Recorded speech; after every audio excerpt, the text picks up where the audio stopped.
Hey, this is Mopar Mike coming from the train room with a final on my dad's P38. Of course, this past week and last week and this week's been both of my parents' birthdays. One was one Thursday and the other one was this past Thursday. Dad's was last week, Mom's was this week. Well, I've been building this for him anyway to replace an old broken kit that I had built for him some 20 plus years. Well, if you watched my first video a good while ago, which has been a while, 8 months or so, I introduced it. Well, it got shoved in a box and put to the side. But then I decided to go ahead and build it, and I knew his birthday was coming up. But yes, I'm going to give this to him for his birthday, but I'm going to dedicate this model to both my parents, Mom and Dad. Growing up, they were the two best parents any person can ask for. Both of them worked hard to provide for me and my sister, and I could not ask for any a better set of parents. They made Christmas time the best time of the year. We would have to wait to get something for Christmas, but they would, always provide, never went without. Didn't spoil us, mind you. Me and my sister didn't spoil us, but they looked out for us to this day. I'm grown, 47 years old, but they still are there for us, and they're very special people. And I want to dedicate this build to both my parents, Willie and Rachel Hall, and I'm honoring both of them. And today we're supposed to be having a kind of a joint cookout. Me and my sisters getting together and go cook out and have a family dinner like we always do. Like I said, I'm dedicating this to both my parents. Yeah, I'm gonna give this to Pop to put on his shelf. That's gonna be to replace that other one. But the build and the stuff, and well, like I said, when I was a kid, we never wanted for nothing, but they allowed me to do things like this. And matter of fact, my dad sat down and built me several model planes, or sat with me and build.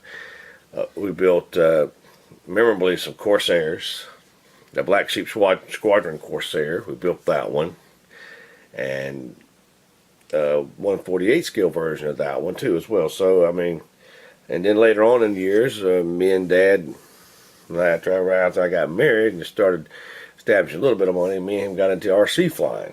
So we flew RC planes for the longest and kind of got burnt out on that.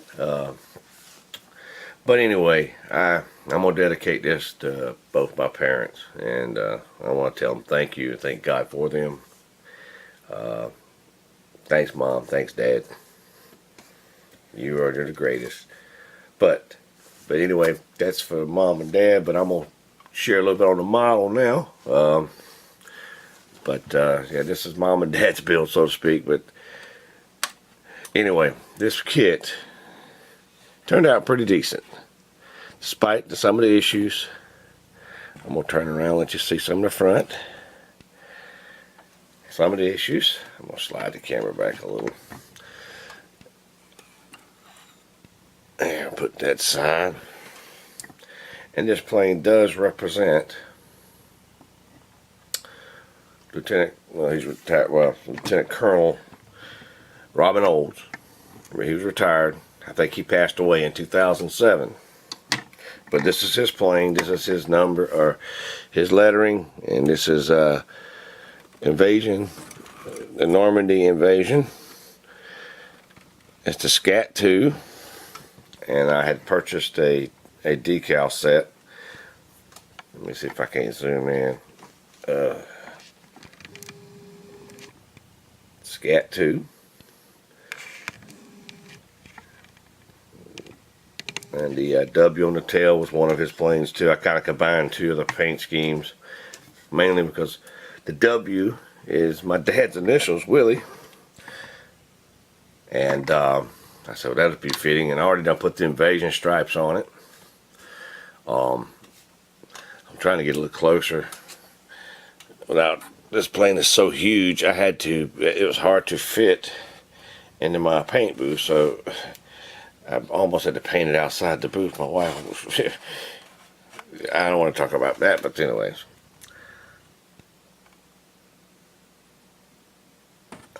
Slightly weathered it. Some exhaust. I just wish it would take the engine cowling off. It only had one engine, and it was, you know, a mock-up engine on top of that. Just give you some detail. I mean, for crying out loud, this is not a trumpeter kit or a Hasegawa or nothing like that. It's an old Revel. Just trying to give you some detail. Like I said, it's so big, it's hard to get on even on the camera. Like I said, I've done some moderate weathering. Give it a black wash, acrylic paints, and it was done with Tamiya olive green and Tamiya black and white. Everything was Tamiya paints except for the wash. It was craft acrylics. And like I said, it's kind of hard to tell. I'm probably going to take some still photos and a slideshow. Of course, some photos will be of the you know, the build and process. What I basically done was took the model. At first, I was going to do it in pieces. I took the twin booms and the wing section, the pilot's pod, and was going to do it kind of separate without doing a fit test. So I painted it all up and put a base coat of Tamiya flat aluminum, and you know, done that, and I tried to paint. I did paint the portions of. Then when I went to put it together, that's where I ran into my problems. This kit has major fit issues. It's just old. I don't think the molds were exactly lined up right. I had to put a lot of putty in here. It's hard to see. The shadows right up under with the wings tied together at the seams. It's hard to see. I apologize, guys. You can see some of it, but anyway. And then when I was doing a black wash and trying to rub the paint off, I rubbed the paint down when in between the cracks and stuff. I dropped it, so it came apart. You know, it just, I thought it would kill the project, but fortunately I put it back together and all that. The landing gears, at least the mains are kind of weak. As was the first model. That's the reason that Pop brought it up to me. The landing gear was broken, and you know, I broke kind of the cardinal rule. You know, test fit. Always test fit and get things test fitted. And it seems like no matter what I do, I tend not to learn to test fit these models, and I'll end up scratching my head in the long run. But live and learn again. Like I said, I got a hard lesson. I need to learn to test fit these things. But all in all, it was a lot of hours into this plane and this kit, and it's really reaping the rewards because it did turn out really, really well, in my opinion, despite some of the issues. But that's all models. I mean, I done figured this out by doing this. It's all models, and this is the first plane I've probably built in 15 years. Another thing I'll point out, I did drill the 450s and the one Hispano cannon. I drilled them out with a set of circuit board drills, Harbor Freight.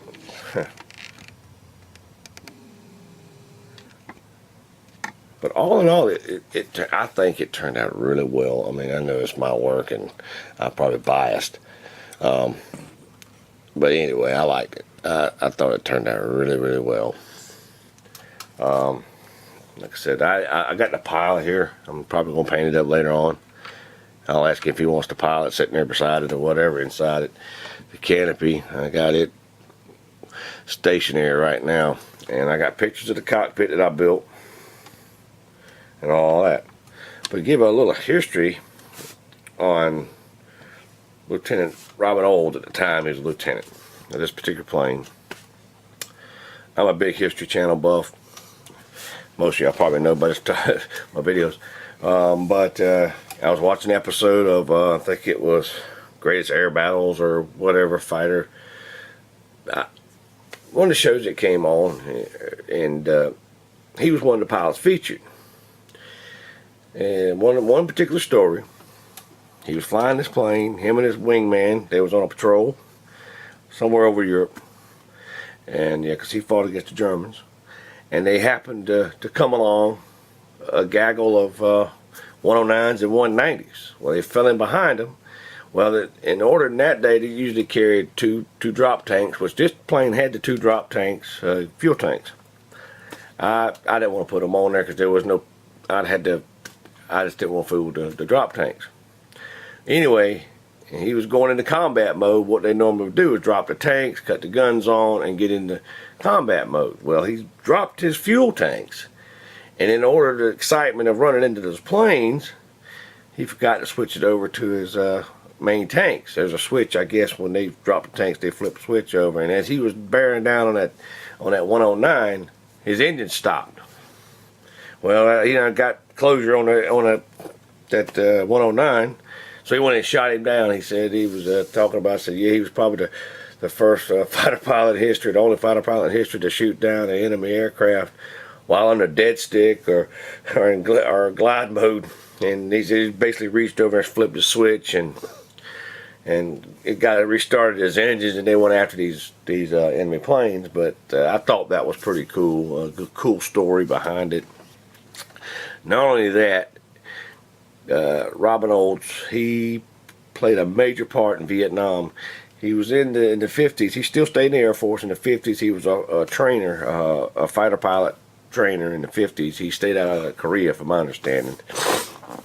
But Vietnam called him back. So he was in the F-4 Phantoms, and he was noted for some crazy tactics of coaxing the MiGs up in the air so they could shoot them down. One particular instance, him and his fighter group, they were just getting hurt up pretty good, and he took over the command. I can't remember the exact squadron or whatever, but anyhow, he took his F-4s and he got his group of pilots together.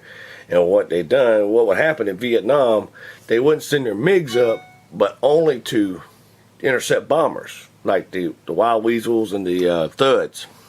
So what he particularly done, which was right out of the World War II playbook, is he pretended to be a group of bombers, and naturally the North Vietnamese sent up the MiG-21s and all the MiGs up to after him. And by the time they figured out it was a ruse, they took out a good many MiG fighters and started clearing the skies of some of the MiG fighters, so they wouldn't shoot down those Thuds and stuff that was bombers and stuff that flew. But anyway, it was an interesting pilot, interesting story. Like I said, the guy was basically a war hero. And this plane is his plane. Like I said, the Scat 2. I ordered these decals off of eBay, and the others are the stars and bars. I was worried about this plane's like from '87 or '88. They were the original decals, so I got lucky on the stars. Let's see. I think I had one I had to replace. I think I had to replace this one. I had some, and it still busted up. I had to replace one, and because I messed it up putting it on. It wasn't because it was a bad decal, because I messed it up. But well, I'm gonna get off here. I probably talked long enough, but that's the plane. I'm gonna try to get some better pictures of the plane, some stills, and to give you a better idea. It's just that's a big plane and a small area here, and I'm hoping I'm doing it some justice. I'm going to make some zoom shots, and like I said, all these was done with Tamiya paint. Not very durable. See, that's why I put the aluminum up underneath the it's basically a base coat, because I didn't know if it was going to chip when you pull tape and all that off, and of course it did. Even after I sealed it with 5 or 6 coats of Future, it still tended to pull the tape. But all in all, though, that paint laid smooth. It's just not durable. You just have to seal them really, really good. But it laid as smooth as it could, any other paint, most any other paint I've ever used. That's the first time I've used Tamiya paint, whatever. And I like the colors. But anyway, because I've done some slight weathering, some. I wish I could show it a little bit better. I just ain't got the space here. I ain't doing it no justice. I try to makeshift me a. Well, the canopy didn't quite want to sit down right. That's why I say, emphasize, test fit everything. I may have could have sanded some stuff out. Just test fit everything that you do, and you'll always never regret it. For some reason, I usually don't do it on my cars, and it works out with the cars. But I just didn't do it with this one. Like I said, if I remember right, that first kit I built, the same kit as this, did not go this, wasn't in this bad shape. He had his moment, but I don't remember it being like this. Well, anyway, guys, I done talked long enough. This video's done went on long enough. Just take care and stay tuned for the Dodge truck build. I got it ready to get sitting in the wait, ready to build. And as usual, take care. God bless. Catch up with y'all later.